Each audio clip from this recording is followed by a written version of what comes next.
Salam aleikum, pessoal. Hoje eu vou reagir a um vídeo do professor Jiang Schwenk, sei lá como pronuncia, enfim, o professor Jiang. E vamos falar sobre o tema. O Islã foi uma grande revolução intelectual. O vídeo está trazido por IA, mas você pode pesquisar o título em inglês, mas se você pesquisar aparece, é que o YouTube já está traduzindo tudo. É isso. Vamos ver esse vídeo e vamos refletir em cima dele. Certo, então, qual é o poder do islamismo? E eu quero que vocês se lembrem disso. O islamismo é o poder e a beleza que vem de como o islamismo é capaz de unir duas grandes tradições intelectuais do mundo.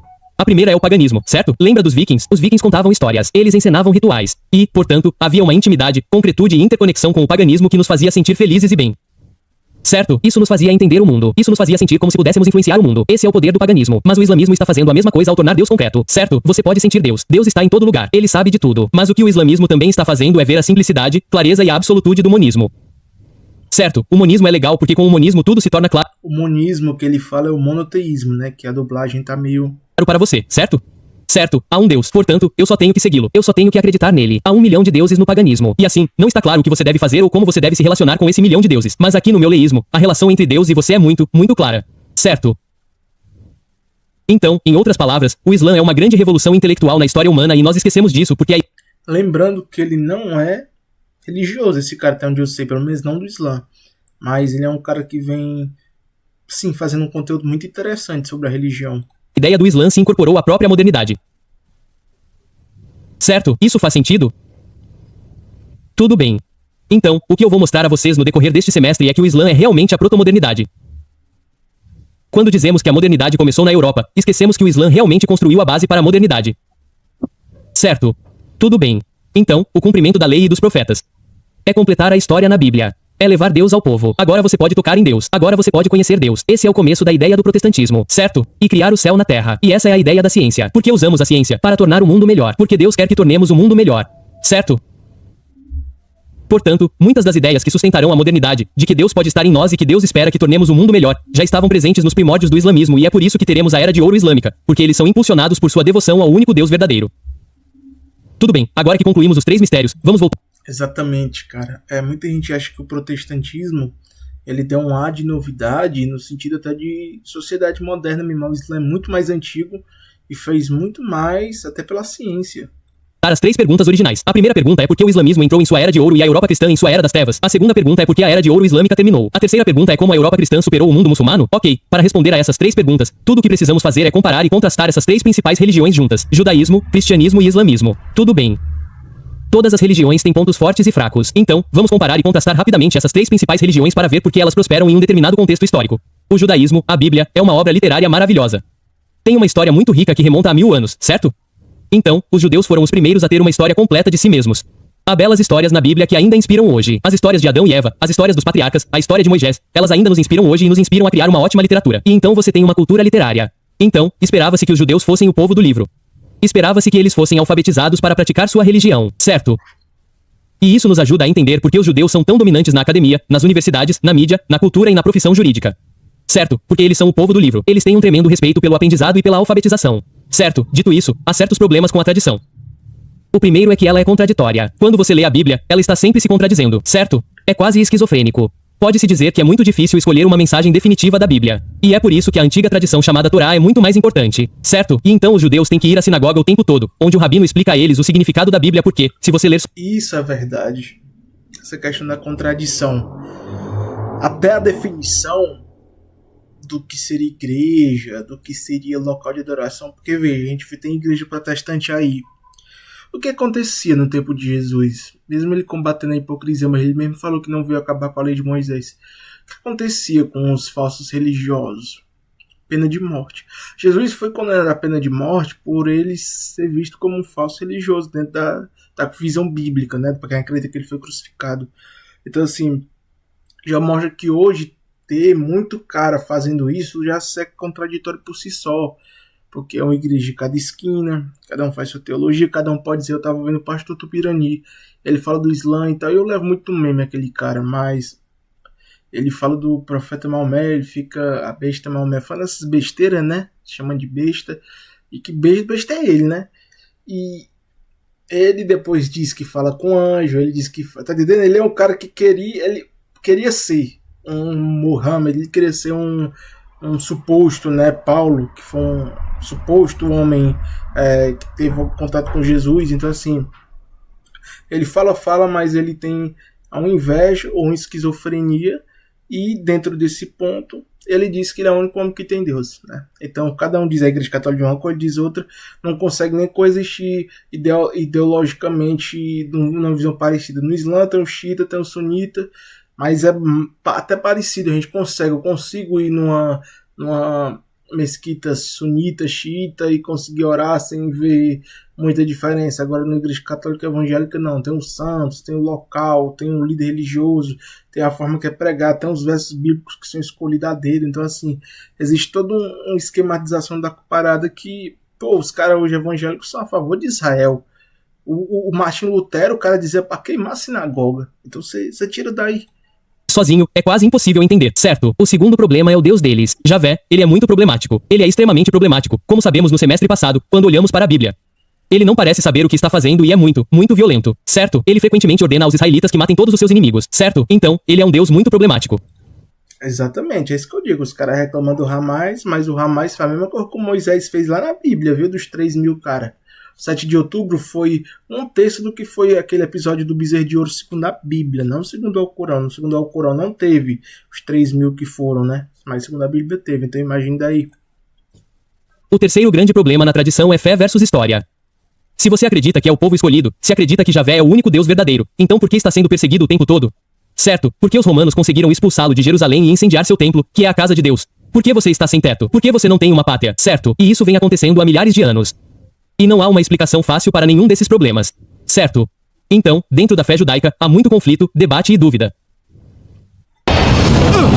Aqui entra um comercial, pessoal. Vou aqui pular para vocês. A fé cristã foi criada de muitas maneiras para tentar resolver muitas questões dentro da tradição judaica. A primeira grande vantagem da fé cristã é a precipitação e a perfeição da divindade. Certo? Lembre-se de como dissemos que Javé é problemático. Bem, agora temos Jesus, que podemos entender, e Jesus fez o sacrifício supremo. Portanto, sabemos que ele é o bem supremo. Certo? A segunda vantagem é que agora há uma pessoa para quem podemos transmitir uma mensagem consistente de ser gentil, misericordioso e amoroso. Certo? A terceira vantagem é a ideia do progresso da história. Tudo está levando ao retorno de Jesus, a segunda vinda. Certo? Então você pode sofrer agora, mas não se preocupe, porque Jesus está voltando e isso encerrará a história para nós. Tudo bem. Essas são as vantagens do cristianismo. Mas quando você faz isso, quando Jesus personifica Deus, você cria muitos problemas. Certo? O primeiro problema é que é uma história muito confusa. Porque Deus viria à Terra, se manifestaria como um humano e depois se sacrificaria. Isso é muito, muito confuso. Eu sei que há muitas explicações muito boas para o porquê disso. Ainda assim, se você for apenas uma pessoa normal, não conseguirá entender a história. Não faz sentido para você, certo? Exatamente. Nem faz sentido tu dizer que tu acredita no pecado original. Tem um pecado original que Deus criou. O Adão, né? Ele cometeu o pecado. Não foi Eva, foi o Adão. O profeta era Adão, o peso era sobre ele. Então ele cometeu um pecado original. Que Deus criou esse pecado. Ele expandiu para sua geração, meio que amaldiçoando o homem, entre aspas, né? Aí vem Jesus para salvar todo mundo que já estava condenado, ou seja, que Deus é esse que já deixa o povo condenado por uma coisa que o primeiro homem fez. Não faz sentido. Ele morre, ele manda ele para ele morrer, ele mesmo morrer, entendeu? Que é o filho dele, que é 3 e 1, é a mesma coisa. Para ele morrer, e durante ele morre, ele fala para ele mesmo: por que me abandonaste? Quando ele reza para si mesmo. Então, assim, pessoal, não é blasfêmia, é lógica. Não faz sentido ele criar um pecado para depois amaldiçoar toda uma geração. Que Deus misericordioso é esse? Para mandar ele mesmo, para ele mesmo morrer, para ele mesmo olhar para cima e falar: por que me abandonaste?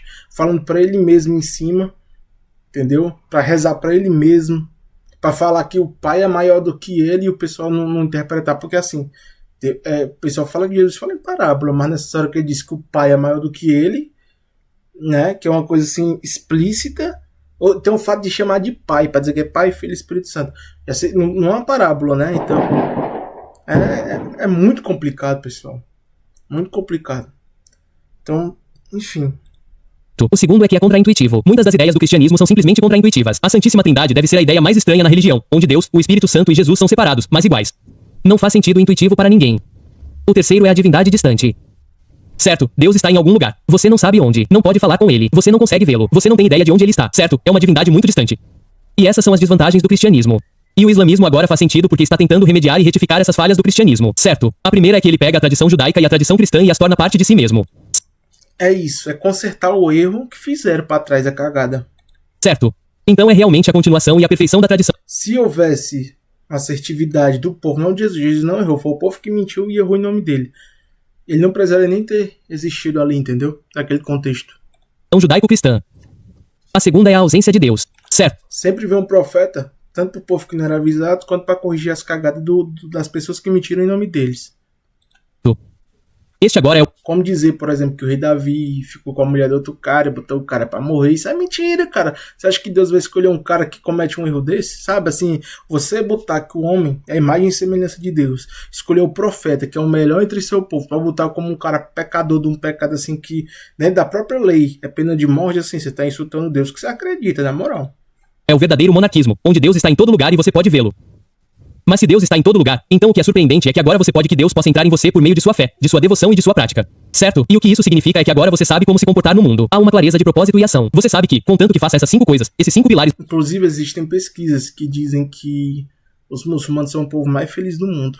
E a maioria vive em país de guerra, guerras criadas por ocidentais, por ingleses, que são cristãos, por americanos, que são cristãos. A Segunda Guerra não foi criada por um muçulmano, foi criada por um cristão, Hitler.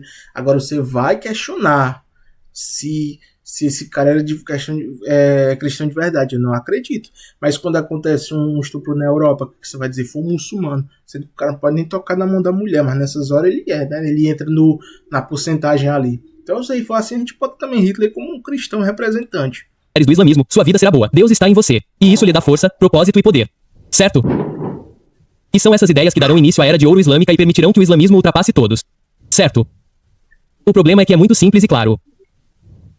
A vantagem de ser contraditório é que você permite diferentes sistemas de crenças que entram em conflito entre si. E com essa contradição e conflito, isso permite a inovação. É por isso que o catolicismo acabará dando lugar ao protestantismo. Certo? Que é uma reinterpretação da Bíblia. Mas é porque a Bíblia é tão contraditória que essa inovação pode acontecer. A Bíblia era extremamente clara. O Alcorão é extremamente claro. Mas se for esse o caso, então você não pode permitir uma rejeição radical do passado e uma aceitação do futuro. Certo? O segundo problema é que ele é inflexível. Não pode ser tão inovador quanto o cristianismo e o judaísmo. O terceiro problema é que o islamismo pretende ficar fora da história.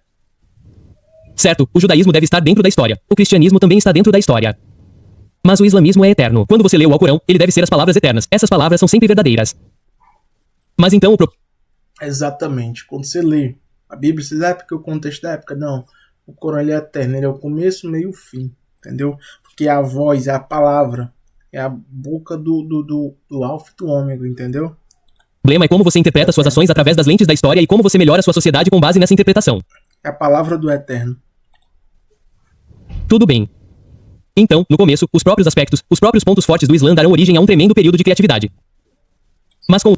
Assim como Jesus também foi previsto, teve os reis magos segundo a Bíblia, né? Porque no Alcorão a gente não cita isso. Mas o profeta Muhammad também teve caras que preveram ele. Tem coisas no livro que eu já citei aqui antes, né? E posso depois trazer um vídeo, mas em Deuteronômio mesmo tem versos que falam sobre ele. O próprio livro, Jesus fala, eu preciso ir para o Consolador vir. E ele consolou muita gente, entendeu? Com o tempo, essas inovações se tornarão dogmas e elas se tornarão obsoletas e impedirão o crescimento futuro em sua sociedade. E eu também já falei, né, que o vídeo sobre o Paulo, né, que é talvez o vídeo mais polêmico do canal, se um novo evangelho viesse já anátema, né, que eu mostrei como de fato era o contexto da realidade de Paulo. O próprio Paulo mudou muita coisa, cara, do que foi dito antes. Ele nem foi nomeado por Jesus e a regra para ser apóstolo era ser nomeado por Jesus. Então Jesus iria quebrar a própria regra, já que na própria Bíblia existe um verso específico que diz assim, eu sou Deus, eu não mudo. Tem isso na Bíblia lá. Então assim, ele sendo parte de Deus, ele vai mudar a ideia que ele pregou em carne. Então seria tipo um sacrifício em vão na cruz. Sabe, são muitas coisas que não fecham. Tudo bem. Isso faz sentido para vocês? Tudo bem. Então, deixe-me reformular o que acabei de dizer de uma forma diferente. Tudo bem. Então, vamos apenas comparar vou comparar e contrastar o cristianismo com o islamismo. Então, isso ficará um pouco mais claro para vocês, certo? Mas alguma pergunta antes de eu continuar? Isso ficou claro para vocês? Então, peço desculpas por estar fazendo muitas generalizações, mas, novamente, esta é uma visão macro da história. Tudo bem. Então, vamos analisar o cristianismo e compará-lo com o islamismo. Certo? Como eu disse em aulas anteriores, o cristianismo foi desenvolvido pelo Império Romano para cooptar primeiro os judeus e, por fim, esses invasores bárbaros. E, portanto, a religião é de império e poder. Certo? Na verdade, trata-se de como controlar as pessoas. Mas o islamismo, como mencionei, é uma religião revolucionária que deve ser aberta, inclusiva e tolerante para atrair o maior número possível de seguidores. Certo. Agora, o principal mecanismo de controle para um império é a ideia de ortodoxia. Ortodoxia significa apenas o pensamento correto, certo? Mas se você é ortodoxa, então você tem a ideia de heresia. Ortodoxia está com Deus. Heresia é contra Deus. Se você concorda que o céu é vermelho porque eu digo que o céu é vermelho, então você é ortodoxo. Mas se você insiste que o céu é azul, então é herético, certo? E isso restringe ou limita a imaginação. Certo? E o filósofo no qual você baseia sua sociedade é Platão. Então, a ideia do bispo, a ideia do papa, é realmente a ideia do rei filósofo de Platão. Tudo bem, então, explicarei a filosofia de Platão em um segundo, certo? Mas vamos dar uma olhada no Islã. Portanto, é uma religião revolucionária e, portanto, você deve ativar a energia de todos os seus seguidores. Você deve fazê-los acreditar e deve fazê-los lutar. Portanto, é uma religião baseada na intuição. Deus está com você. Você conhece Deus. Deus está dentro de você, certo? E a ideia de intuição é o que permite a ciência. Você pode descobrir a verdade apenas observando por meio da observação empírica, por meio de sua própria análise, por meio de sua própria crença. Certo? E a pessoa que argumenta isso é, claro, Aristóteles. Então, esse é o argumento que estou apresentando a você, certo? Muitos estudiosos acreditam que Interessante ele comparar Platão e Aristóteles. Achei interessante esse ponto. a Era de Ouro Islâmica aconteceu porque os islamitas tinham livros, tinham riqueza, mas os bizantinos também tinham acesso a todos esses grandes pensadores, Platão e Aristóteles. Todos os bizantinos tinham muita riqueza, certo? O que estou argumentando é que uma cultura precisa ter uma atitude, uma perspectiva, uma visão de mundo e uma orientação. Os bizantinos e os europeus escolheram Platão, mas os muçulmanos escolheram Aristóteles, e essa é a principal diferença, certo? Eu tô entendendo o ponto de referência que ele tá citando. Muito bacana, tô gostando. Alta. Bacana mesmo, porque ele tá trazendo uma visão comparada com filósofos ocidentais. Então, vamos resumir Platão e Aristóteles. Em que as filosofias eram diferentes, certo? Para Platão, o verdadeiro Deus é chamado de forma do bem. A fórmula do bem é o começo de tudo. É o que é imutável, que não pode ser mudado. É perfeito e eterno. Eterno significa que sempre esteve lá e sempre estará lá. A fórmula boa, esse Deus, ele pensa e emana novos conceitos chamados ideais como justiça, razão, beleza, poder.